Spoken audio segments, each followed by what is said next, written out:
ನಮಸ್ಕಾರ ಸ್ನೇಹಿತರೆ, ನೀವು ನೋಡ್ತಿದ್ದೀರಾ ಸ್ಟೂಡೆಂಟ್ ಸೊಲ್ಯೂಷನ್ ಯೂಟ್ಯೂಬ್ ಚಾನಲ್. 2000 ಬೋಧಕರ ಹುದ್ದೆಗೆ ಆರ್ಥಿಕ ಇಲಾಖೆ ಅನುಮೋದನೆ ಕೊಟ್ಟಿದೆ. ಸಂಪೂರ್ಣ ಮಾಹಿತಿಯನ್ನು ತಿಳಿಸ್ಕೊಡ್ತೀನಿ. ದಯವಿಟ್ಟು ಚಾನಲ್ಗೆ ಸಬ್ಸ್ಕ್ರೈಬ್ ಆಗಿ ಆ ವಿಡಿಯೋ ಇಷ್ಟ ಆದರೆ ಲೈಕ್ ಮಾಡಿ. ನೇಮಕಾತಿಗೆ ಶುರು ಮಾಡಿದ್ದಾರೆ, ಮಾಹಿತಿ ಕೊಡ್ತೀನಿ. ಬರೋಬ್ಬರಿ ಸರ್ಕಾರಿ ಪ್ರಥಮ ದರ್ಜೆ ಮತ್ತು ಇಂಜಿನಿಯರಿಂಗ್ ಕಾಲೇಜುಗಳಲ್ಲಿ 2000 ಬೋಧಕ ಹುದ್ದೆಗಳಿಗೆ ಅನುಮತಿ ಕೊಟ್ಟಿದ್ದಾರೆ. ರಾಜ್ಯ ಸರ್ಕಾರ 2025-26ನೇ ಸಾಲಿನ ರಾಜ್ಯ ಬಜೆಟ್ ಅಲ್ಲಿ ಘೋಷಣೆ ಮಾಡಿದಂತೆ ಅನುಮೋದನೆ ಕೊಟ್ಟಿದೆ. ಪ್ರಥಮ ದರ್ಜೆ ಕಾಲೇಜಿನಲ್ಲಿ 826, ಪಾಲಿಟೆಕ್ನಿಕಲ್ 941, ಸರ್ಕಾರಿ ಇಂಜಿನಿಯರಿಂಗ್ ಕಾಲೇಜಲ್ಲಿ 196, UVCE ಯೂನಿವರ್ಸಿಟಿಯಲ್ಲಿ ಖಾಲಿರುವ 47 ಸೇರಿ ಒಟ್ಟು 2010 ಹುದ್ದೆಗಳಿಗೆ ಭರ್ತಿ ಮಾಡೋದಕ್ಕೆ ಆರ್ಥಿಕ ಇಲಾಖೆ ಆದೇಶ ಕೂಡ ಕೊಟ್ಟಿದೆ.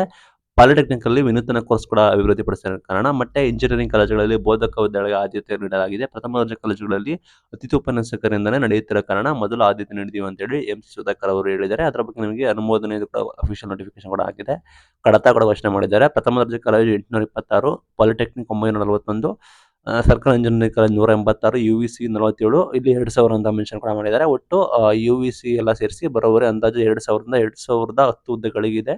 ನೇಮಕಾತಿ ಪ್ರಕ್ರಿಯೆಗೆ ಅನುಮೋದನೆ ಕೊಟ್ಟಿದೆ. ಬಜೆಟ್ ಅಲ್ಲಿ ಕೂಡ ಘೋಷಣೆ ಕೂಡ ಮಾಡಿದ್ದಾರೆ. ಬಟ್ ಶಿಕ್ಷಕರ ನೇಮಕಾತಿ ಕೂಡ ಉತ್ತಮ ಆಗ್ತಾ ಇತ್ತು. ಬಟ್ ಶಿಕ್ಷಕರ ನೇಮಕಾತಿ ಗೊಂದಲ ಕೂಡ ಇದೆ. ಅದಕ್ಕೆ CM ಅಂದಿದ್ರು ಅಂತ ಕೂಡ ಹೇಳಿದ್ರು. ಬಟ್ ಇಲ್ಲಿ ಆರ್ಥಿಕ ಇಲಾಖೆ ಅನುಮತಿ ಸಿಕ್ಕಿರೋ ಕಾರಣ ನಿಮಗೆ ಬೋಧಕ ಹುದ್ದೆಗಳಿಗೆ ಗುಡ್ ನ್ಯೂಸ್. ಯಾರೆಲ್ಲ ಆಕಾಂಕ್ಷಿಗಳಿದ್ದಾರೆ ಅವರು ತಯಾರಿ ಮಾಡ್ಕೊಳ್ಳಿ. ಎಲ್ಲ ವಿದ್ಯಾರ್ಥಿಗಳಿಗೆ all the best. Thank you.